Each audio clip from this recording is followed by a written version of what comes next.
إله إلا الله والله أكبر الله أكبر ولله الحمد الحمد لله الذي جعل الأعياد في الإسلام مصدرا للهناء والسرور. الحمد لله الذي تفضل في هذه الأيام العشر على كل عبد شكور. سبحانه غافر الذنب من أتمها وعافية أسبغها ومحن رفعها وكروب كشفها. ونشكره على ما شرع لنا من المناسك وعلمنا من الأحكام والشرائع. سبحانه لولاه لضللنا. وأشهد أن لا إله إلا الله وحده لا شريك له وأشهد أن سيدنا ومولانا محمدا عبده ورسوله صاحب الوجه الأنور والجبين الأزهر أفضل من صلى وزكى وصام وحج واعتمره صلى الله عليه وعلى آله وصحبه وسلم تسليما مديدا وأكثر. فيا عباد الله أوصي أولا نفسي وإياكم بتقوى الله. فلنتقي الله في أفعالنا وأقوالنا ونياتنا. ألزموا التقوى تسعدوا. قال الله سبحانه وتعالى فمن اتقى وأصلح فلا خوف عليهم ولا هم يحزنون. وقال في آية أخرى يا أيها الذين آمنوا اتقوا الله حق تقاته ولا تموتن إلا وأنتم مسلمون. وقال النبي صلى الله عليه وسلم التقوى رأس الأمر كله أو كما قال عليه الصلاة والسلام. Mga minamahal kong kapatid at magulang sa pananampalatayang Islam, tayo po una sa lahat ay nagpapasalamat sa Allah subhanahu wa ta'ala sa walang sawang pagbigay ng gantimpala at biyaya sa ating kanyang mga alipin. Itong araw na to, ito yung araw kung saan ginugunita natin yung istorya o kaya yung pagsasakripisyo.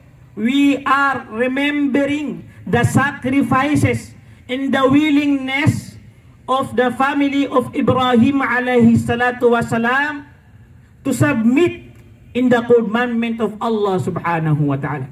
Yan yung ginugunita natin sa araw na to. Yung tinatawag na Yawmu Idil Adha. Ginugunita natin yung pagsakripisyo at yung pagiging bukal sa loob ng Ibrahim at kanyang pamilya, yung pagsubmit nila. Pagbukal sa kanilang loob, yung pagsubmit nila sa mga kautusan at pagsubok sa kanila ng Allah subhanahu wa ta'ala. Kung saan itong araw na to, inshallah, nabanggit sa isang hadith, sa mafhum ng hadith, na inshallah, pagtapos nating magdasal, sasabihin ng mga malaikat, kumu, kayo ay magsitayo, qad buddilat sayyatukum hasanat. At inshallah, pinalitan ng Allah subhanahu wa ta'ala yung ating mga pagkakasala sa mga magagandang gawain o kaya hasanat. Pinatawad sa atin ng Allah subhanahu wa ta'ala, inshallah, sa araw na to, yung ating mga pagkakasala sa Allah subhanahu wa ta'ala. Mga kapatid sa pananampalatayang Islam, pwede nating banggitin ng maikli yung patungkol sa kwento ng Ibrahim alayhi salatu wassalam at kanyang asawa na si Hajar at yung kanyang isang anak o kaya yung unang anak niya na si Ismail, peace be upon them. Nang sa ganon ay makapulot tayo ng aral dahil yung kwento nila ay punong-puno ng aral at lessons. The story of Ibrahim and his family are full of lessons and teachings in Islam. Kung baka sakali makapulot tayo ng aral na mabaon natin pag uwi natin. Kung ikukwento natin, paiklin natin, isummarize natin, yung Ibrahim alayhi salatu wasalam, once upon a time, he was commanded by Allah to go to such a place with his wife, Hajar, and his son Ismail. And Ismail was still a baby at that time. Bagong panganak pa lang, bagong silang, dumidede pa sa kanyang ina. Inutusan ng Allah subhanahu wa ta'ala na pumunta yung Ibrahim alayhi salatu wasalam sa lugar sa Makkah, isang lugar doon, at pagdating nila sa lugar na yon, ay inutos na naman ng Allah subhanahu wa ta'ala na iwan ng Ibrahim alayhi salatu wassalam yung kanyang asawa at anak na sanggol dun sa lugar na yun. Kung saan yung lugar na yun, walang halaman, walang tubig, there are no plants, there are no trees, there are no waters, there are no people, there are no civilization in that place. Ngayon, inutos sa kanya ng Allah na iwan dun yung pagdating sa lugar niyan, iwan dun yung mga pamilya niya. Hindi na nagsalita yung Ibrahim. Dahil ito yung kautusan ng Allah. Mas pinili ng Ibrahim yung kautusan ng Allah, yung pagmamahal sa Allah kaysa pagmamahal sa kanyang pamilya. Ito, ang aral na mapulot dito ay dapat sa isang katangian nating Muslim, mangibabaw yung pagmamahal sa Allah kaysa pagmamahal sa lahat ng bagay dito sa mundo. Kahit pa yan ay kamag-anak mo. Yan ang totoong pananampalataya ng isang Muslim. Kaya yung Ibrahim, inutusan siya ng Allah, na iwan mo yung pamilya mo, Hajar, pati yung sanggol mo dyan sa lugar na yan, hindi na siya nagsalita, nang ibabaw yung pagmamahal sa Allah. Yan ang dapat nating malaman, yan ang dapat nating maintindihan. Halimbawa, yung anak natin, para malaman natin, hindi ibig sabihin na iniwan sila ng Ibrahim, iniwan ng Ibrahim yung Hajar, pati yung Ismail, wala siyang pakialam sa kanila. Hindi ibig sabihin, hindi niya mahal yung anak niya, pati yung asawa niya. Hindi po. Mahal niya sila. Mahal niya sila na sobrang mahal. Pero mas nangingibabaw yung pagmamahal sa Allah. Yung kautusan ng Allah. Halimbawa, tayo may anak, may kapatid, may kamag-anak, gumagawa ng pagkakasala sa Allah, hindi nagdarasal, o kaya iba't iba pang bagay na ikagalit ng Allah. Ngayon yung anak mo, mahal mo. Mahal mo yung anak mo. Pero dapat mangibabaw yung pagmamahal ng Allah, pati yung kautusan ng Allah. Na magiging dahilan na papagalitan yung anak mo. Pwede mo ring paluin to such an extent na kailangan para siya ay magbago at itigil yung mga kasamaan na ginagawa niya. Kahit mahal mo siya, ay papagalitan mo, papaluin mo, sasaktan mo para lang magbago para sa Allah. Dahil ngayong pagmamahal sa Allah ay kailangan mangibabaw. Yan ang halimbawa. We should differentiate the love for Allah and the love for our families. The love for Allah should be on the top and should overpower all the love, kind of love. Yan ang gustong ituro ng Allah subhanahu wa ta'ala sa Ibrahim at kanyang pamilya. Pabilisin natin yung istorya, naiwan niya yung kanyang asawa at yung kanyang anak dun sa lugar na walang tubig. Ngayon, yung asawa niya, sabi niya, "Ya Ibrahim, saan ka pupunta? Walang pagkain dito, walang tubig, walang tao, walang puno. Iwan mo ba kami dito?" Anong sinabi ng asawa niya? "Ito ba ay kautusan ng iyong Panginoon, Ibrahim? Kautusan ba ito ng Allah? Kung totoo na kautusan ito ng Allah, kami ay sumabmit, kami ay papayag, kami ay pumayag sa kautusan ng Allah. Iwan mo kami dito, walang problema dahil katotohanan na Allah is sufficient for us." Bali pati yung asawa ng Ibrahim, alam niya yung tungkulin nila. Alam niya yung tungkulin ng Ibrahim, naiintindihan niya kung gaano kahalaga itong mission o kaya itong kautusan ng Allah. Pati rin siya ay sumalig. Pati rin siya ay nanalig sa Allah subhanahu wa ta'ala. Ngayon, Allahu Akbar, patawarin tayo ng Allah. Yung mister o kaya yung lalaki, yung asawa, may kailangan gawin na trabaho patungkol sa agama ng Islam.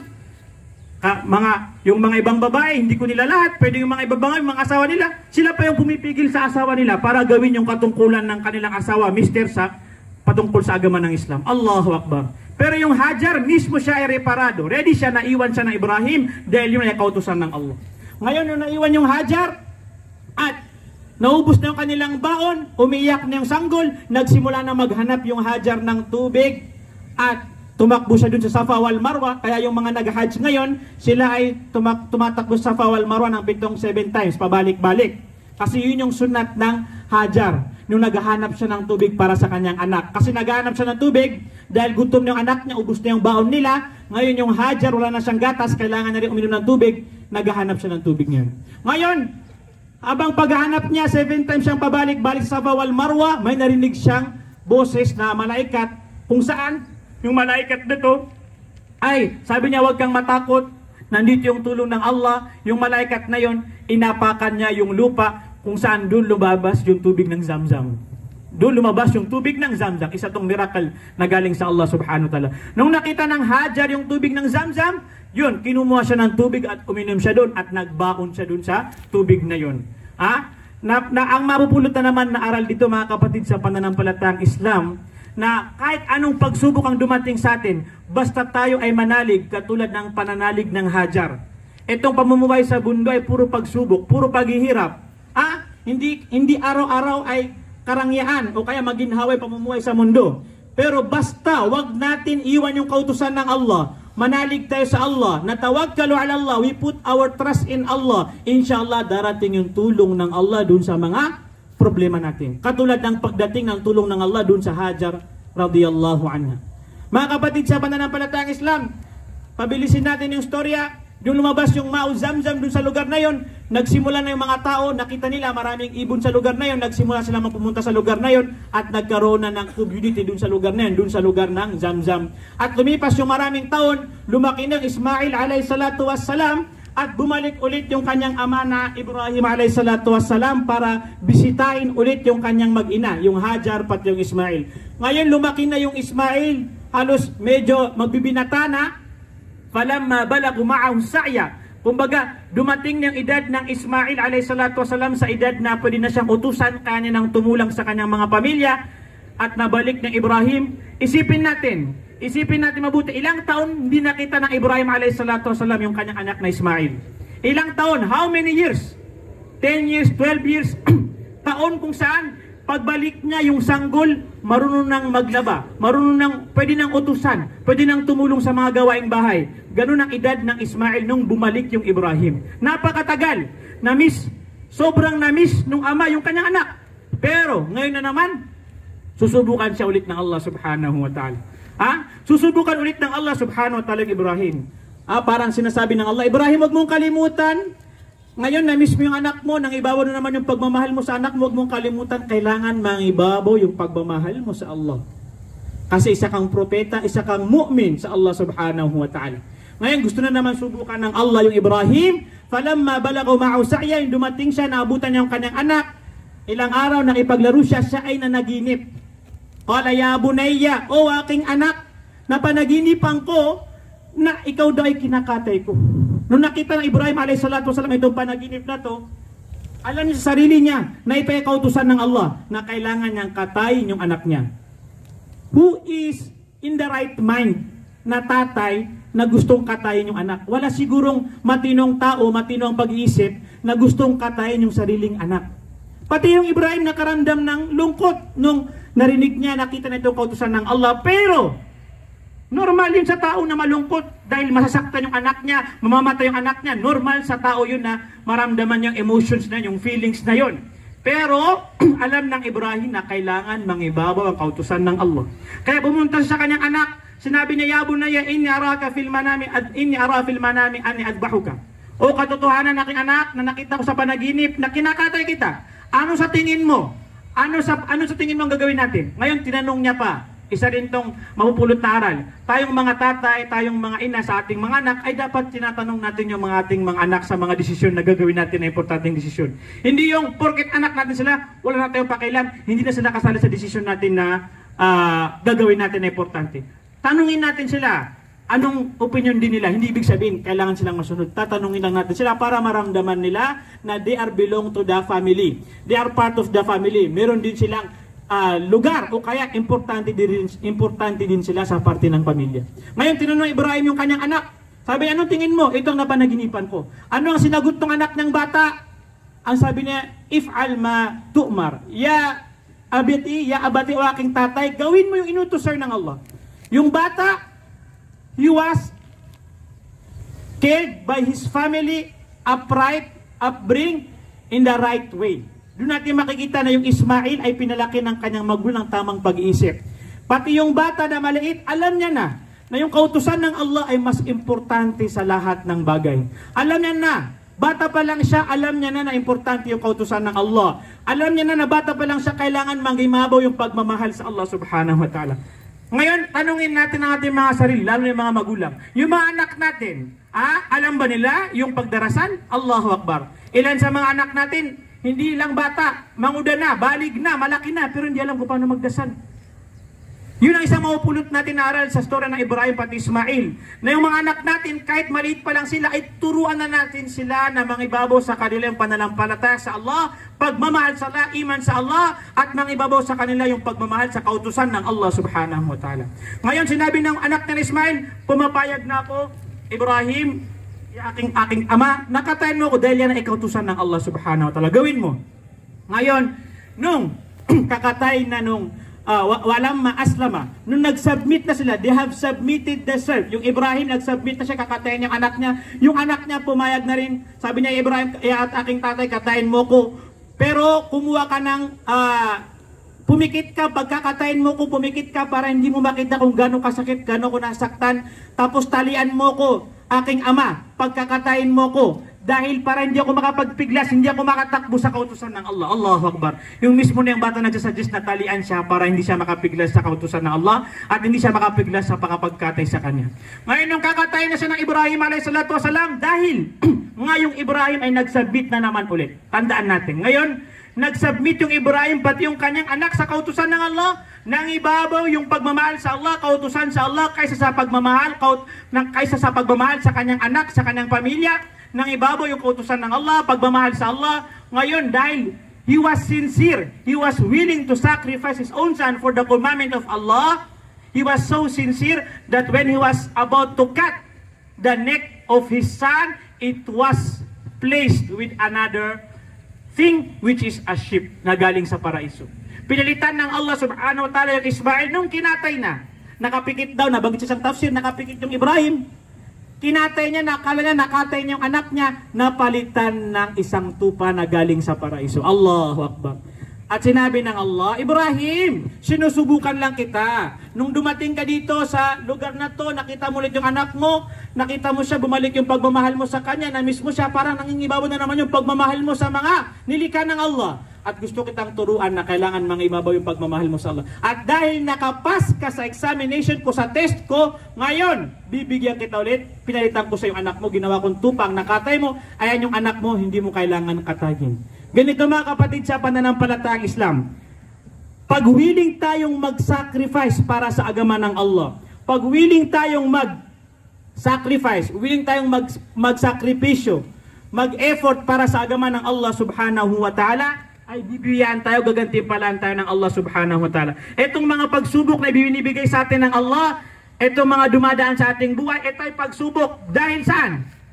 Para makita ng Allah kung sino yung magtitimpi, magsasabar. Para makita ng Allah kung sino yung totoong naniniwala, nanampalataya sa Allah subhanahu wa ta'ala. Minsan may dumarating sa ating oras, sa ating buhay, na pinagpipili tayo ng Allah sa trabaho. O kaya, yung ating katungkulan para sa agama. Example lang, ikaw ay nagtatrabaho sa opisina, pero yung oras ng trabaho mo ay oras ng pagdarasal.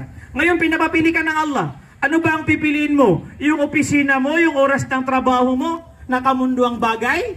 Yan ba ang mas importante o mas importante yung kautusan ng Allah? Ngayon, sinusubukan tayo ng Allah. Ano ba ang pipili natin? Ngayon, pag pinili natin yung kamunduang bagay, nang ibabaw yung pagmamahal natin sa mga bagay-bagay sa mundo, nakalimutan natin yung kautusan ng Allah, katotohanan na tayo ay natalo sa pamumuhay sa mundo. Pero pag pinili natin yung kautusan ng Allah sa bawat bagay na dumadaan dito, mga pagsubok, trials, hardship na dumadaan dito sa mundo, pagsubok sa atin, pag parati nating pinili yung kautusan ng Allah, yung pagmamahal sa Allah, Allah will elevate our rank and status and position. Itataas ng Allah subhanahu wa ta'ala yung ranko natin, yung posisyon natin, yung status natin, pag napili natin parati yung para sa Allah subhanahu wa ta'ala. Katulad ng Ibrahim alayhi salatu wasalam, his status, his rank, his position was elevated into such na yung mga progeny niya, yung mga anak niya, yung mga apo niya, halos mga anbiya alayhi salatu wasalam. Karamihan sa mga propeta natin nanggaling sa Ibrahim alayhi salatu wasalam. Ano pa bang higit na status, rank, position dito? Na yung anak mo, yung mga apo-apo mo ay mga anbiya, propeta ng Allah subhanahu wa ta'ala. Mga kapatid sa pananampalatayang Islam, to put it in a simple words at isamares natin, ano ba mapupulot na aral dito? Una sa lahat ay sacrifice and obedience. Kailangan natin magsakripisyo at maging masunurin sa mga kautusan ng Allah. Kung saan man ganun, pag nagawa natin magsakripisyo at sumunod sa mga kautusan ng Allah subhanahu wa ta'ala, ay gagantimpalaan tayo ng Allah subhanahu wa ta'ala. Pangalawa mga kapatid sa pananampalatayang Islam, ang maupulot natin na aral dito ay we need to submit to God's will. Kailangan natin isubmit ang ating sarili sa mga kautusan ng Allah. Kung ano ang kautusan ng Allah, ipagsikapan nating sundin yung mga kautusan ng Allah, isubmit yung ating mga sarili, i-ready yung ating mga sarili sa kautusan ng Allah subhanahu wa ta'ala. Pangatlo yung test and trial. Itong pamumuhay sa mundo, mga kapatid, sa pananampalataya Islam, it is full of test and trials. Hindi yan mawawala sa ating pamumuhay dito sa mundo. Pero ano ang gagawin natin pag dumating to? Tayo ay magtitimpi. Tayo ay magsasabar. Hindi tayo magdadabog. Hindi tayo magagalit. Merong mga tao, pag hindi nila nakuha yung gusto nila, o kaya pag dumating sa kanila yung pagsubok ng Allah, ay sila ay nagagalit. Hindi sila makapagtimpi. Sinasabi nila, bakit ba ganito? Ako na lang parati ang sinusubukan ng Allah. Ganito, ganito. Allahu Akbar. Kapatid, alalahanin mo na yung pagsubok, yung test and trial that afflicted you, it is a test so that Allah subhanahu wa ta'ala can elevate your status and position. Yan ay pagsubok para itaas ng Allah subhanahu wa ta'ala yung rangko mo sa mga malaikat at sa paningin ng Allah subhanahu wa ta'ala. Ngayon, pag hindi ka nagtimpi sa mga pagsubok na yan, ay hindi itataas ng Allah subhanahu wa ta'ala yung rangko natin. Pang-apat, nakita natin yung divine intervention. Yung Allah subhanahu wa ta'ala, siya ay mismo yung Allah ay dumarating yung tulong niya sa mga taong handang magsakripisyo, handang sumabmit ang kanilang sarili sa mga kautusan ng Allah subhanahu wa ta'ala. Katulad na lang ng pagsakripisyo ng Ibrahim, pati kanyang asawa, naghiwalay sila, iniwan niya yung kanyang asawa dun sa lugar, tapos yung Ibrahim, yung kakatayin niya yung kanyang anak, lahat yun ay pinigilan ng Allah subhanahu wa ta'ala. Yung Hajar, binigyan ng Allah ng Zamzam. Yung Ismail, pinalitan niya ng tupa. Ibig sabihin, pag tayo nagtawakal sa Allah, pag tayo nagsubmit at sumunod sa mga kautusan ng Allah na bukal sa ating puso, inshallah darating yung tulong ng Allah, yung banal na tulong ng Allah subhanahu wa ta'ala, na hindi natin kayang isipin. Panglima at panghuli ay kailangan natin magtawakal. Kailangan natin we need to place our trust in Allah subhanahu wa ta'ala, in God's plan. Kailangan natin ibigay yung tawakal natin, yung trust natin sa mga kautusan ng Allah, sa plano ng Allah subhanahu wa ta'ala. Pag itong pamumuhay natin sa mundo, minsan ang dami nating plano, pero hindi natutupad. Hindi natutupad. Huwag tayong malungkot kasi may plano yung Allah subhanahu wa ta'ala. And we need to put our trust in Allah's plan. وَمَنْ يَتَوَكَّلْ عَلَى اللَّهِ فَهُوَ حَسْبُهُ. Kung sino man yung taong magtatawakal, he put his trust in Allah, verily Allah is sufficient for him. Kung dito mo sa mundo, magtawakal tayo sa Allah, lahat ng pagsubok na dumaan sa atin, magtimpi tayo, magsabar tayo, at tayo magtawakal sa Allah subhanahu wa ta'ala. Huwag nating kaligtaan yung mga kautusan ng Allah, yung mga ipinagbawal sa atin Allah, kailangan nating umiwas. At pag nagkataon na pinapili tayo ng Allah, pag nagkataon na dumating sa ating buhay na pinapili tayo ng Allah, yung Allah ba, yung agama niya, o kaya yung kagustuhan mo na sarili, yung gusto mong gawin na sa sarili mo, yung nafs mo, yung hawa mo, yung kapamilya mo, o kaya yung kamag-anak mo, yung mga gusto mong bagay dito sa mundo, pag dumating yung oras na yun, huwag nating kalimutan na piliin yung kautusan ng Allah. Tabiat ako Allah, eno di po gumarog, agiyang kuta para ketaro sekwala, tabiat tabu, eno di po gumarog, sabab sa girap po kapamilin tano, giram yan na, niya kapunta, agiyang kuta, subuan no Allah, gusto baya ginawa tano na, maintin tano, pili na agiyang kuta baya ginawa tano, na paano po gumarog, agiyang kuta para tiya, tabiat ako wala, tabiat ako sa mga luksakansan, pero karamihan sa atin, pag dumarating yung pagsubok ng Allah, pinapapili tayo ng Allah, patungkol sa agama ng Allah, pati patungkol sa ating mga kagustuhang bagay, ating ating hawa, ating mga trabaho, halos parati natin pinipili yung hawa natin, yung nafs natin. Sabihin natin, magkatawbat na lang tayo inshallah, o kaya inshallah yung Allah maawain. Allahu Akbar. Paano tataas yung ating pananampalataya? Paano mag-i-improve yung ating pag-aagama kung ganito na lang parati ang ating kondisyon? Ngayon, ito yung storya ng Ibrahim at kanyang pamilya. Sana'y makapulot tayo ng aral. Sana'y sundin natin kung paano nila ginawa, paano nila isinabuhay yung pamumuhay nila dito sa mundo. Anong ginawa nila dun sa oras na pinapili sila ng Allah between the commandment of Allah and between their loved ones. Ay sana'y makapulot tayo ng aral, bigyan tayo ng tawfik ng Allah subhanahu wa ta'ala. Aqulu qawli hadha wa astaghfirullaha li wa lakum wa lisa'iril muslimina min kulli dhanbin fastaghfiru innahu wal ghafurur rahim. Astaghfirullah.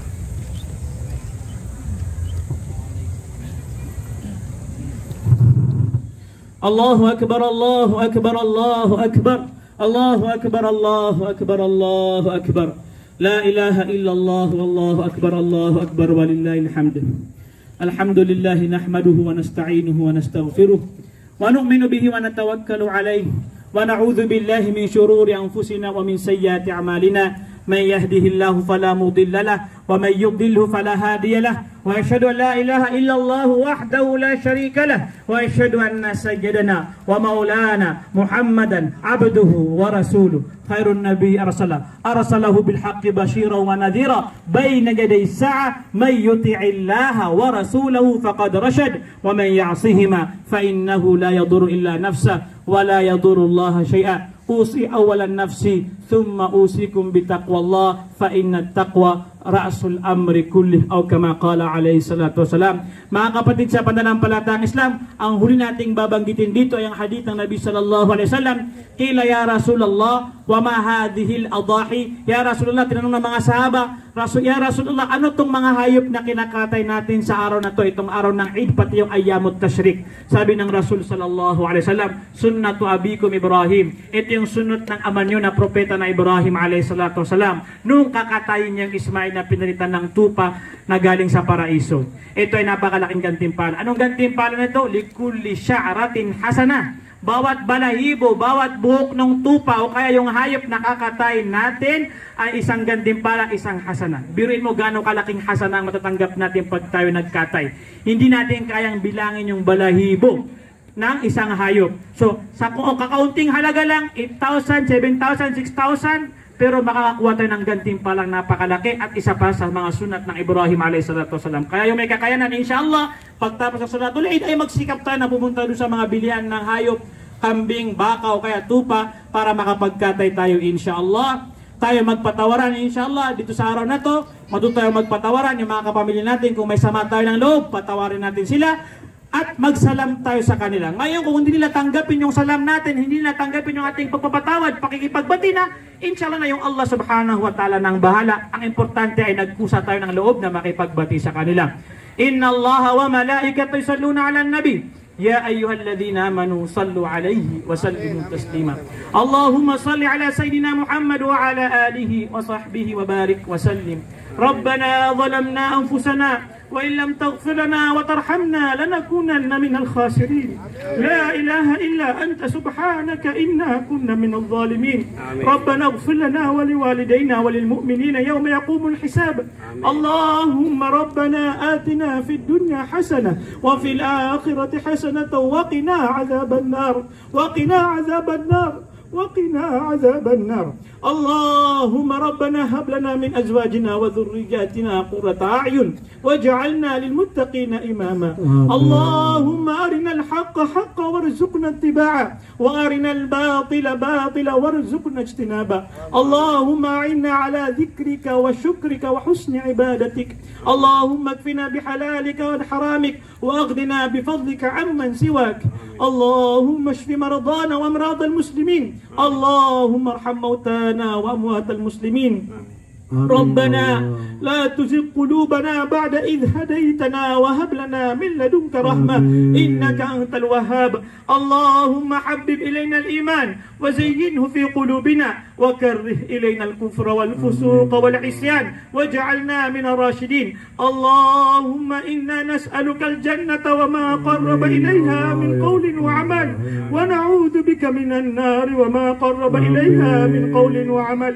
اللهم إنا نعوذ بك من الهم والحزن والعجز والكسل والجبن والبخل وغلبة الدين وقهر الرجال يا رب العالمين. اللهم أدخلنا الجنة بغير حساب. اللهم أدخلنا الجنة بغير حساب. اللهم أدخلنا الجنة بغير حساب وأجرنا من النار يا مجير يا مجير يا مجير. اللهم ربنا تقبل منا صلاتنا وركوعنا وسجودنا وقيامنا وصيامنا وتلاوتنا وجهدنا ودعاءنا يا رب العالمين. يا الله يا الله humingi kami sa inyo ya Allah, patawarin mo ang aming mga kasalanan ya Allah. Ya Allah, ikaw lang ang nakakaalam sa aming mga kasalanan ya Allah. Yung mga kasalanan namin na Allah na alam ng mga tao at yung mga kasalanan namin na sekreto ya Allah, na ipatawad mo sa amin ya Allah. Ya Allah, ipinangako mo sa iyong mga alipin na sa araw na to ya Allah, napapatawarin mo sila ya Allah. Ya Allah, ipabilang mo kami sa papatawarin mo ya Allah sa araw na to ya Allah. Ya Allah, patawarin mo yung aming mga magulang ya Allah. Ya Allah, yung mga ninuno namin, yung mga pamilya na namin na nauna sa amin, patawarin mo sila ya Allah. Yung mga pamilya namin na nasa kubur na ya Allah, Patawarin mo sila, Ya Allah, Ya Rabbal Alamin. Iligtas mo sila sa kaparusahan, sa kabar, at sa apoy sa impyerno, Ya Allah. Ya Allah, iligtas mo kami sa kaparusahan, sa kabar, Ya Allah. Ya Allah, papasukin mo kami sa paraiso na walang pagkikilatis, Ya Allah, Ya Rabbal Alamin.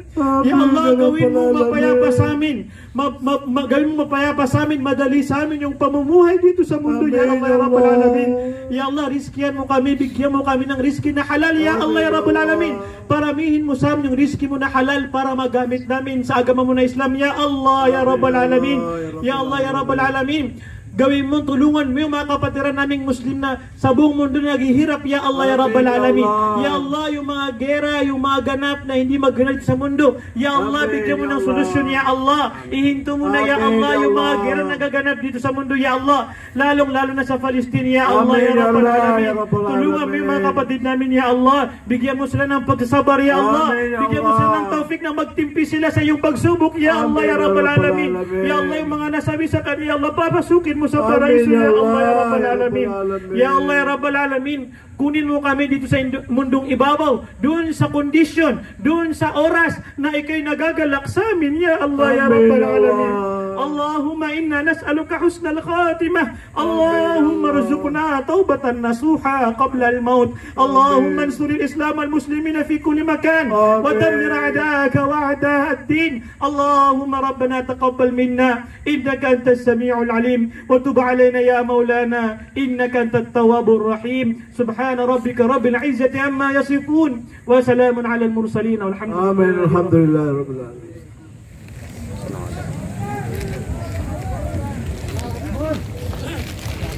Allahu Akbar.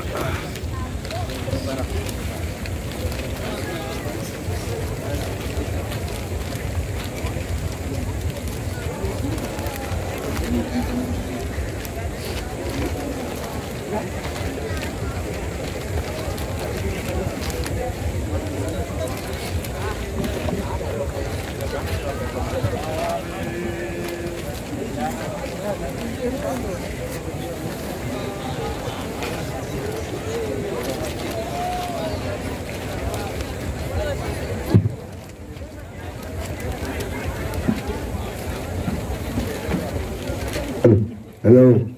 Umaga po sa lahat. Gusto po namin magpasalamat sa lahat ng taong nasa likod ng event na upang maging successful. Unang-una, maraming salamat po sa ating Deputy Executive Director na si Director Cecil Lorenzana Romero na pinahintulutan tayo magsagawa ng pagtitipon ngayon dito sa Grandstand Luneta Park at sa kanyang staff na si Ma'am Rosalie Abanyo. Maraming salamat po. Ganon din po kay Regional Director ng DPWH ng NCR na si Director Loretta Manaluan para sa ating stage at kay Junjo Domingo. Yung mga bandi na tago niyo sa ginantrak. Ganon din po kay District Director ng Manila para sa seguridad si Director Brigadier General Arnold Thomas Ibay. Salamat po sir. Maraming salamat.